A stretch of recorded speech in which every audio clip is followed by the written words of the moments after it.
বিসমিল্লাহির রহমানির রহিম। আসসালামু আলাইকুম ওয়া রাহমাতুল্লাহি ওয়া বারাকাতুহু। অভিনন্দন অভিনন্দন অভিনন্দন।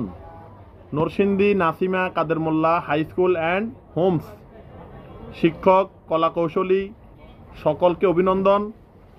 এবং বাংলাদেশে যত প্রতিষ্ঠান আছে সব সাইতে 320 জন ছাত্র ছাত্রী পরীক্ষা দিয়েছে, 320 জনে জিপি পেয়েছে। সবাই রেজাল্ট ভালো করেছে।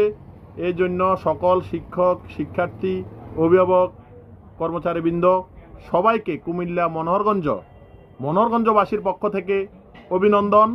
এরকম রেজাল্ট আমরা ভবিষ্যতে এসএসসিতে আশা করব এবং এই শতভাগ সফলতা শতভাগ পাস যেন অদূর ভবিষ্যতে ধরে রাখা যায়। এই জন্য কুমিল্লা মনোহরগঞ্জবাসীর পক্ষ থেকে আবারও নরসিংদী নাসিমা কাদের মোল্লা হাই স্কুল অ্যান্ড হোমসের সকল কর্তৃপক্ষকে অভিনন্দন। আসসালামু আলাইকুম ওয়া রাহমাতুল্লাহ।